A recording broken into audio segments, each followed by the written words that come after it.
Your brain is not broken. It's actually working perfectly. That's the problem. Every night you lie awake running the same thoughts. Every conversation you replay looking for what you did wrong. Every scenario you've run 100 times before you even get out of bed. You've called it anxiety. You've called it a flaw. You've probably called yourself too much. You're not. You were built this way. And in the next few minutes, I'm going to show you exactly why. And why the people who can't stop thinking are the ones evolution chose to keep. Let me paint the picture. It's 11 p.m. Everything is done. Nothing is wrong. You lie down and your brain turns on. It floods. The meeting this morning, what she meant by that look, the deadline next month, the email you forgot to send. What if it all goes wrong? What if you're not enough? You are in bed. It is quiet. There is nothing actually happening, and your brain is treating it like a war room. You've tried to stop it. Meditation, journaling, telling yourself to just stop thinking. And it worked for about 10 minutes. Then it came back. Because here's what nobody ever told you. The problem isn't your thoughts. The problem is in your body. And once you understand that, everything changes. Most people think overthinking is a thought problem. Too many thoughts, unnecessary thoughts, thoughts that spiral and won't stop. So the obvious fix is stop the thoughts. Meditate, clear your mind, reframe, think positive. And there are entire industries built on this idea. Millions of books, thousands of apps, all trying to help you quiet your mind through your mind. But here's the thing. Your thoughts are not the source of your overthinking. They're the symptom. The real engine, the thing actually driving the loop, is biological. It's happening below your thoughts, below your awareness, in parts of your brain that were old before language even existed. Think about the last time something startled you. A sudden knock, a car horn, something falling. Your heart jumped before you knew what it was. Your muscles tensed before you decided to tense them. Your entire body reacted instantly, before your conscious brain had a chance to catch up. That's not a thought. That's a biological system. Fast, automatic, running completely outside your control. And that same system, that exact same mechanism, is what drives your overthinking. Your thoughts aren't causing the loop. The loop is causing your thoughts. Deep inside your brain, not in the thinking part, but in the ancient, instinctive part underneath, there's a small structure called the amygdala. Think of it as your brain's alarm system. Its one job, scan everything all the time, and the moment something might be a threat, fire. Now, here's the key thing about this alarm system. It would rather fire 100 false alarms than miss one real threat. Because in the world your brain was built for, a world of predators and real physical danger, a false alarm cost you almost nothing. Some adrenaline, a moment of fear. A missed threat could cost you your life. So your amygdala is calibrated for maximum sensitivity. It fires early, it fires often, and it fires at anything that even looks like a threat. Including an unanswered email, including a slightly awkward silence in a conversation, including the thought, what if things go wrong?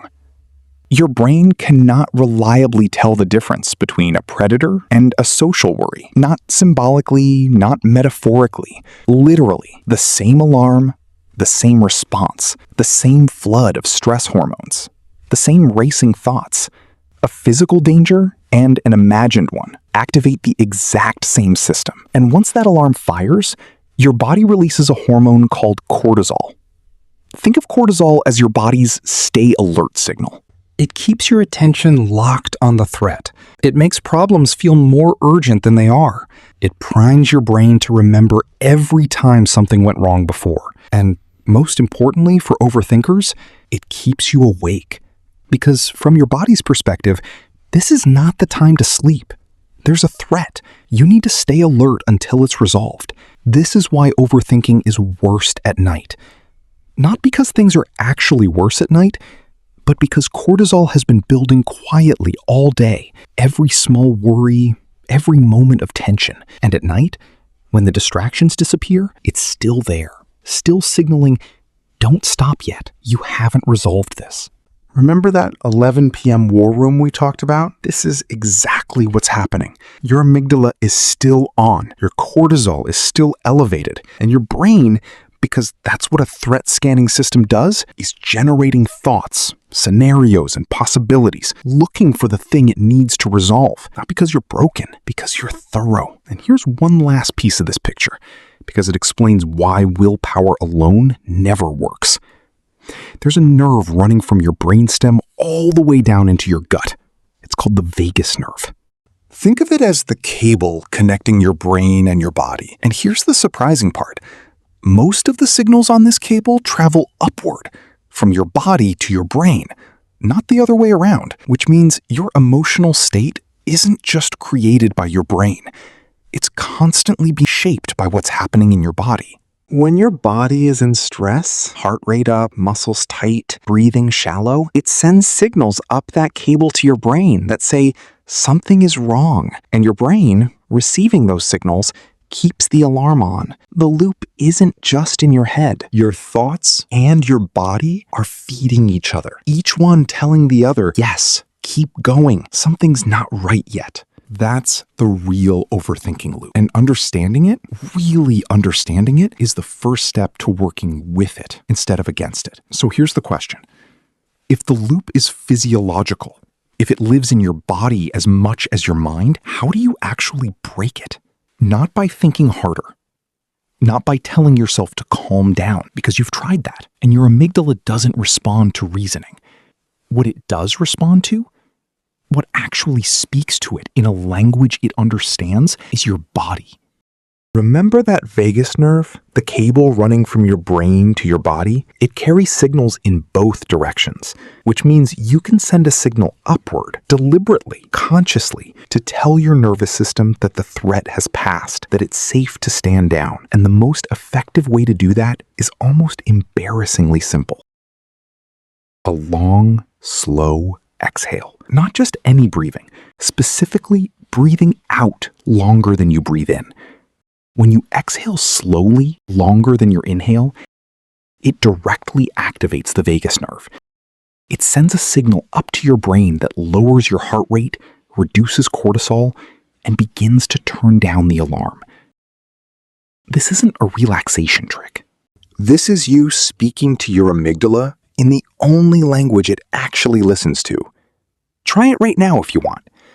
Breathe in for 4 counts. Breathe out for 6 or 8. That shift you feel, that slight settling, that's your vagus nerve doing its job. That's cortisol beginning to drop. That's your brain receiving the signal. The threat has passed. You can rest now. Will it silence every thought immediately? No, but it breaks the physiological loop. It gives your nervous system the input it needs to start coming down. And from there, from a slightly calmer body, your brain can do something it couldn't do a moment ago. Think clearly. The thought spiral doesn't need to be fought. It needs to be outrun, from the body up. Let's come back to 11 p.m. You're in bed. Your brain turns on. Now you know what's happening. Your amygdala, your brain's alarm system, is doing exactly what it was built to do. Your cortisol is keeping you alert the way it's kept humans alert for 200,000 years. Your body is sending signals up your vagus nerve that say, not yet, stay vigilant. None of this is broken. All of this is working.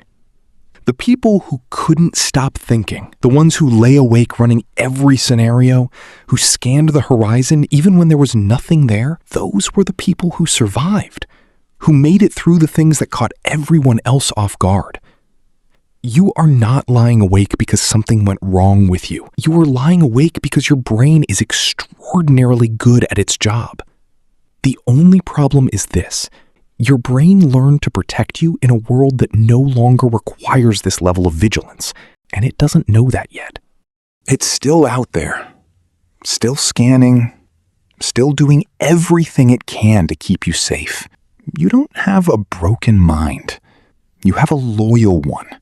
One that never stopped trying to protect you, even when you didn't need it to. Even when it cost you sleep.